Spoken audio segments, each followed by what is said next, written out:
everyone, JH Medium here. Today we're at Mount Bromo in East Java, Indonesia. Coming up on this East Java trip, I'll share with you how to visit Mount Bromo without a tour company. But be warned, it's not the easiest thing in the world. To get to Bromo, we must take a plane to Surabaya. So why not spend this time to first explore the second largest city in Indonesia?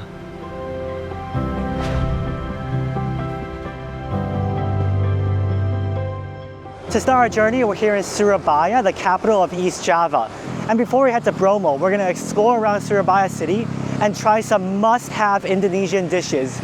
First up, we're going to go to a famous satay shop. Let's go.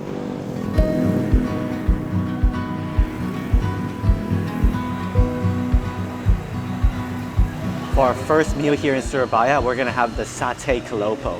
This satay is famous for having coconut shavings on top of the meat. I've never seen this before, but I love coconut, I love satay, so this must be really delicious, right? We got half beef satay and half chicken satay. And of course, they're all dipped in this beautiful peanut-based satay sauce. It looks really good. I'm gonna try a bit of the chicken satay first. Of course, we gotta scoop up all that delicious sauce. The meat's actually really tender, and there's a sweetness to it because of the coconut shavings. It's a different texture that I've never experienced before on a satay. And now I'm gonna try the beef satay. Of course, we gotta scoop up all that sauce first. I actually prefer the beef one more than the chicken one. The meat is juicier too. I like that all of the satay are freshly grilled. They have the meat prepared already, and when a customer makes their order, they put it straight on the charcoal grill to cook. It is blazing hot. I can feel the flame even standing here to film. The cook must have very heat-resistant hands. I'm sorry to say, but the only slight downside with this coconut seasoning is that I think the extra sugar and the fat content makes it char more easily. Sometimes a bit too much. But of course, you can always just scrape off that part. We also got a plate of rice to go with the satay. It seems like on the rice, there are also these little coconut shavings. When you mix the coconut shavings with the rice, it sort of tastes like this coconut sticky rice combination. It's really intriguing. There are also other satay options like bone marrow, so if you're adventurous, give it a go. Overall, some very delicious satay.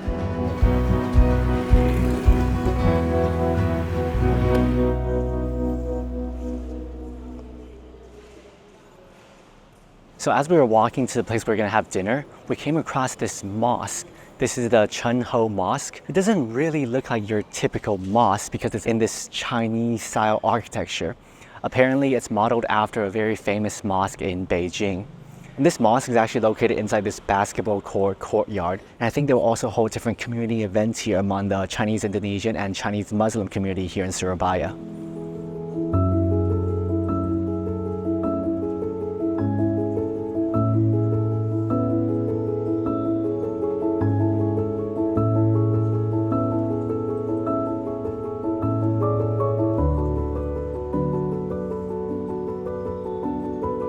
After a short visit to the mosque, we're here at this busy intersection. And right across the street is a stall and dish I've been really wanting to try. This is the literal definition of street food. There's no sidewalk, no storefront. It's a makeshift station on the actual street. But that doesn't stop people from crowding here to eat.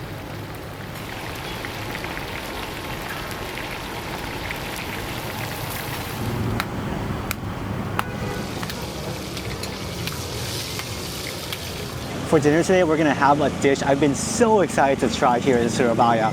Bebek goreng, which is the fried duck. Fried chicken is very common, but I've never had fried duck before. It comes with different sizes on the menu. I got the largest portion size, and Rika got a medium size. You can actually tell there is a slight difference in the size. It comes with rice, and I think this is a lemon basil soup that it comes with. Let's dig in and try the bebek goreng. That is so delicious, so tender. Wow, I would never expect fried duck to be like this. When you bite into it, it's just this juicy, fatty explosion. Other than the texture, it doesn't really taste like fried chicken. This is so much better. The seasoning on the skin is mind-blowing. You can taste that turmeric, garlic, shallot flavor. I think since duck has a higher fat content, the skin crisps up really, really well. All of the duck here are already pre-cooked, But when you make your order, the chef deep fries it a second time at a very high temperature, so it makes the skin ultra crispy again. Wow, look at all that fried duck. But yet, the oiliness of this dish doesn't feel overpowering. It doesn't feel like you're eating a mouthful of oil. It's just this perfect, juicy, tender, crispy duck. We saw the people beside us just pour this all over the rice. I think it's supposed to give the rice a savory sauce.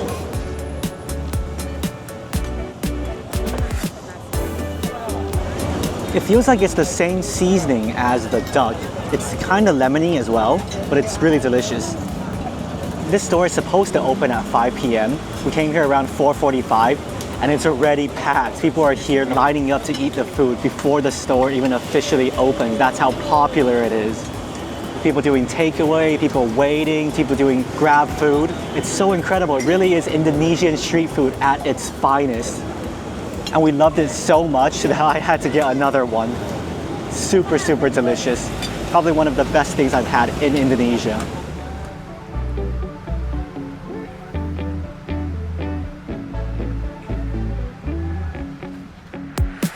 Even though we're at this busy intersection with all the tail gas from the cars and motorbikes, this duck stand really overpowers all of that. It smells so good.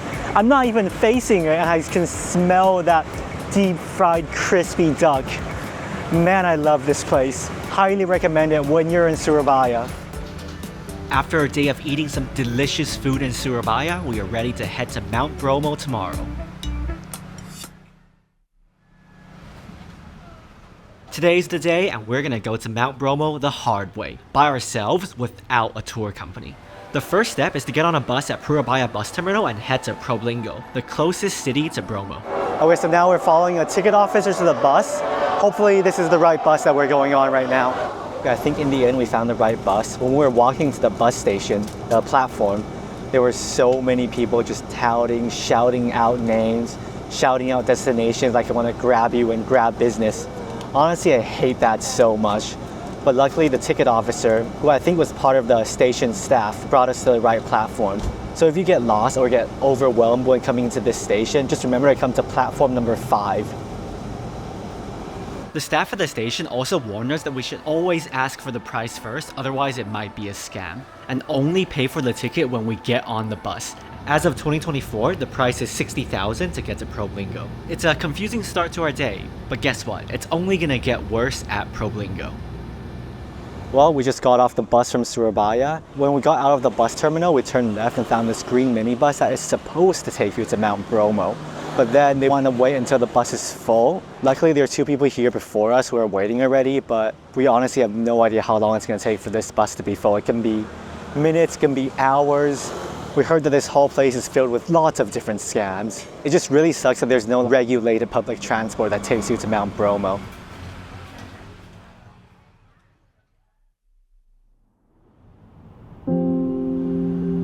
After what felt like forever, we are here at Samara Lawan, the small village just north of Mount Bromo. This is the guest house we're staying at. It's called Saputra View Guest House. Honestly, it doesn't matter too much since I don't think we'll get any sleep anyways. Look at this view. Even though the weather is hazy right now, it still looks stunning. That one over there in the distance is Mount Bromo, and the clearer one here is Mount Batok. Tomorrow we're gonna walk across the sea of sand to get to the volcano. I can't wait for the hike. The weather is pretty unpredictable here. It looks like the sun is out again. I don't know, hopefully it will stay this way until sunset. Maybe we'll get to see the sunset today. But first we had to get something to eat. Afternoon tea break over. Now I have the energy to tell you about the not so great experience we had in Probolinggo. If you don't want any negativity and just want to see our brilliant day at Mount Bromo, feel free to skip to this timestamp. Anyways, here's what happened in Probolinggo. So we spoke to the 2 backpackers who were waiting there, and they said they've been waiting for 4 hours already. There was no sign at all that the bus is going to fill up. So we tried to negotiate with the bus driver. He said he'll take us for 100,000 each, and there was no room for bargaining. That's double the price as it should be, so we did not take his offer. We decided to check the taxi price instead. The price was 300,000, which is 75,000 per person. Acceptable. Just when we were about to get on the taxi, a man rode over on his motorbike and literally stopped us from getting on the taxi. He was quite hostile, dragging out our bags. He took a picture of the license plate of the taxi and told us he'll send it to his boss. Honestly, it's all quite sketchy and quite terrifying. Later on, we did some research, and apparently this street is controlled by some sort of gang, and they want to monopolize the transportation up to Bromo, so they'll flag down and stop any taxi that's not their own. Now we had two choices: either walk 2 kilometers away from this street, so it's out of the gang's control, or go back and wait for the minibus. We decided to walk 2 kilometers because we just wanted to get off this street. In the end, we successfully got a taxi and arrived at Mount Bromo for 75,000 each. And this is just a simplified version of this whole situation. What's the most important is that we arrived in Bromo safely. Of course, all of this can be avoided if you book a tour company that will bring you to Bromo, but we wanted more freedom to explore on our own and didn't really want to stick to a schedule, so we chose to come here the hard way. Anyways, now it's time to go get some rest because at 3 a.m. in the morning we have to go hike and see the sunrise.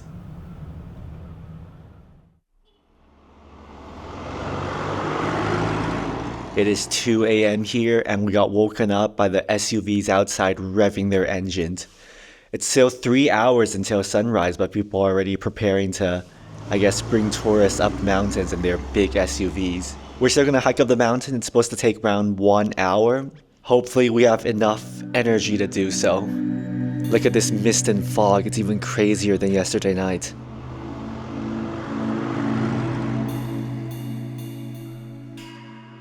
不知道是不是一直都会有路灯，但愿是吧。还有在这么大的雾天摸黑爬山，真是太刺激了。This at least is a really cool experience. There's nobody on the road right now. I think it's because the SUVs might come a little bit later. Just then we saw a dude riding a horse over there. They really have all sorts of transportation. Okay, I am literally walking into a cloud right now.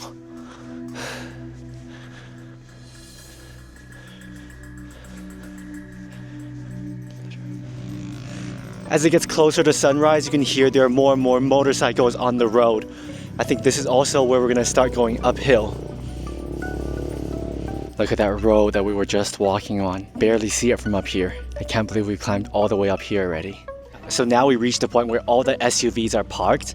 I think this is the point where everybody has to start hiking up the mountain.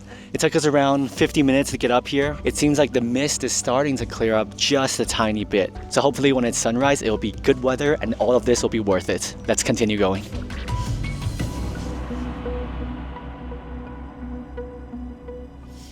We have reached Saruni Point.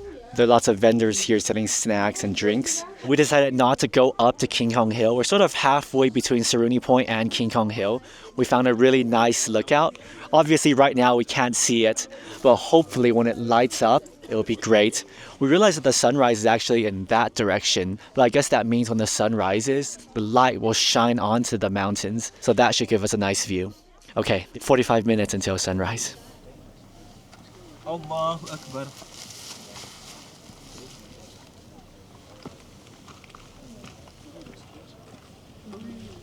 Allahu Akbar.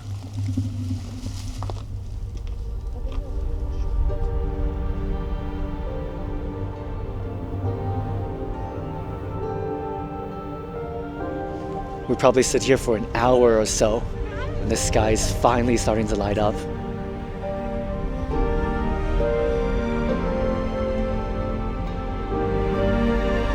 The colors in front of us are changing by the minute. From the gold of first light to the light purple and pink as the sky begins to mix its color palette.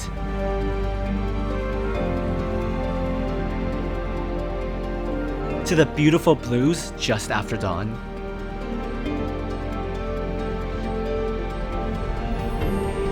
现在已经非常亮，非常清楚了。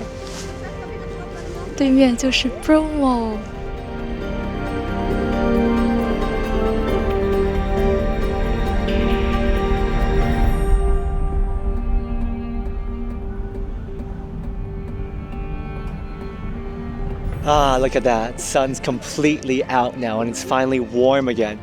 No longer shivering in the cold. The volcanoes and mountains here are like giant islands inside this fluffy sea of clouds.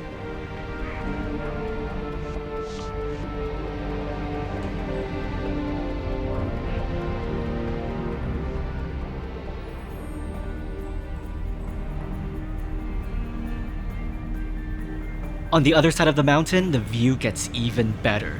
The trees here are like a coastline, and the wave-like clouds slowly flowing onto shore. Every frame is nature's painting at its best.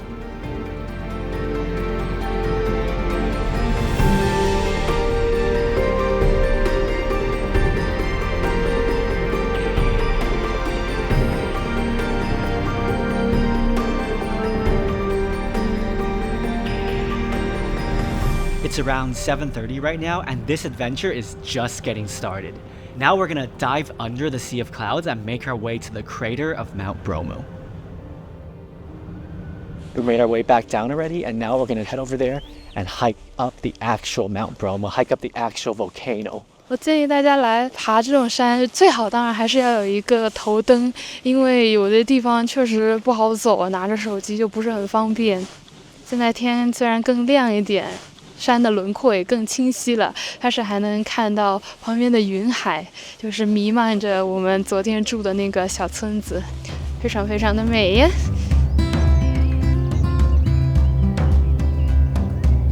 I'm kind of surprised there are very few people trekking their way down. This road during the daytime is quite beautiful. There's like farms on both sides.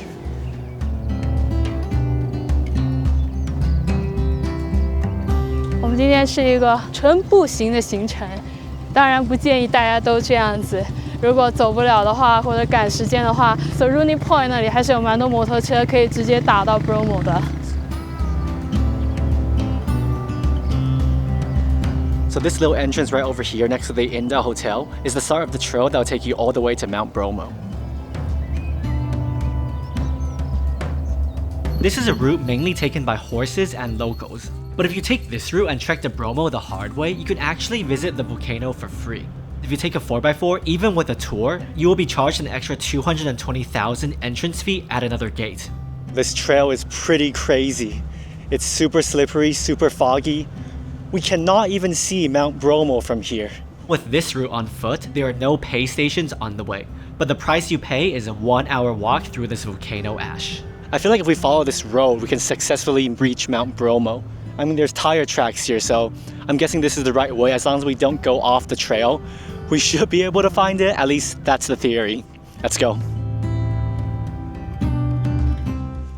This is so insane. It really is like you're in a different planet. Never in my life have I seen an image like this before. I mean, the visibility is probably at most 20 to 30 meters. I think we gotta cue some epic music right here.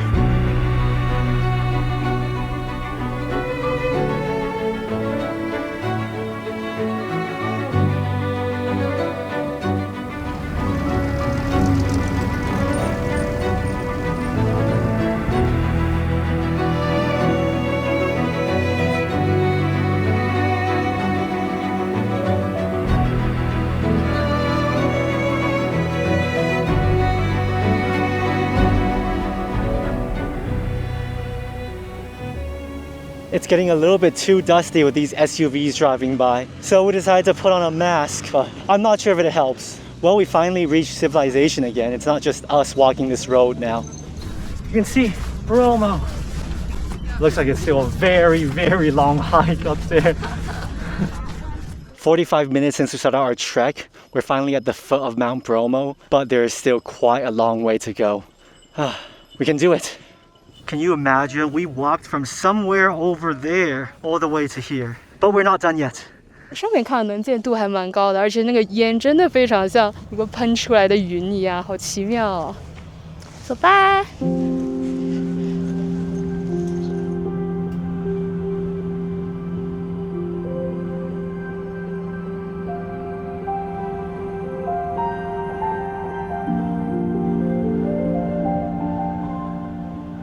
Look at that photographer over there photographing this beautiful landscape. Well, I feel like we didn't come late enough, and now there's a huge line to even climb up Mount Bromo.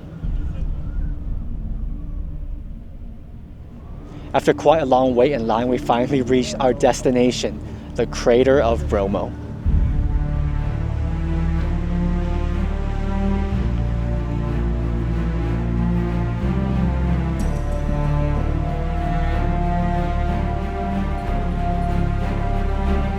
The The name Bromo comes from the Hindu god Brahma, the creator.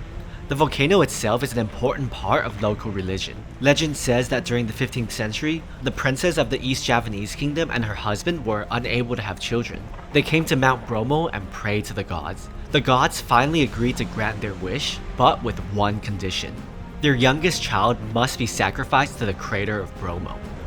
The couple had 25 children. When the day came to sacrifice their last and youngest child, the couple refused, but the gods threatened to destroy the village. With their duty to protect the kingdom, in the end, they followed through with their promise to the gods. Even to this day, during Yatnya Kasada, the tradition of giving offerings to the volcano continues. But of course, with crops, flowers, livestock, or money, not with children.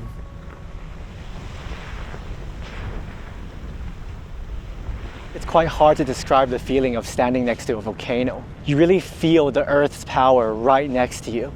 I guess a volcano is sort of like a gentle beast. It has the power to destroy everything, but right now it's resting, so we can still stand next to it. It's honestly quite scary if you think about it, but also somehow quite beautiful. Walking on the crater is really quite frightening. There are barriers on very small sections of the crater, but for most of it, there's literally nothing separating you from falling into the mouth of the beast. In the past, you can actually walk around the entire crater, but after some recent accidents, most of it is closed off for tourists. I guess maybe for the better.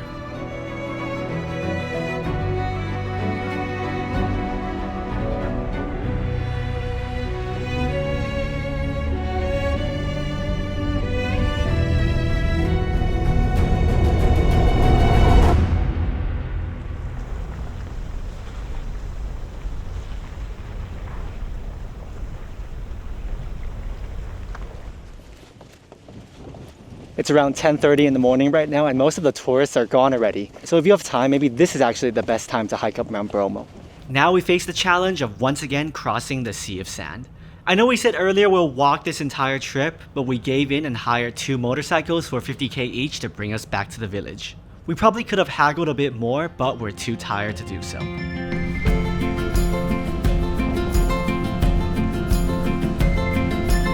With these motorbikes looking like they're gonna fall apart, riding across this loose and slippery sand, it really is quite the experience.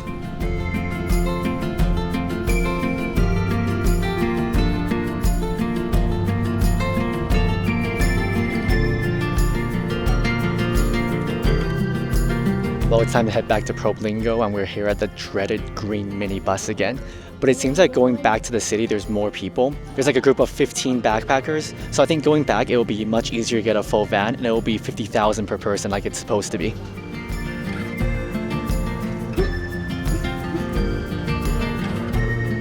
This trip to Mount Bromo was definitely not the smoothest experience on our travels, but I think coming here without a tour company was worth the hassle. If you don't want all the trouble we face, there are many tours you can book for around 800,000 rupiah.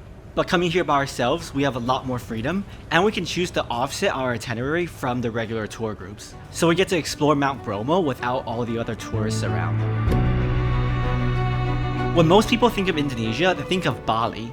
But if you take a short 50-minute flight to Surabaya and visit the nearby regions, you will see a whole different side to this country.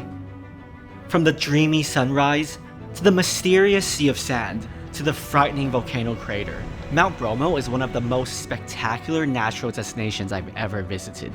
Standing on top of an active volcano for the first time, it really does make you feel weak and small. Even though Bromo is already considered relatively safe and easy to visit, I can still feel the immense power stored within its crater. We really are at the Earth's mercy.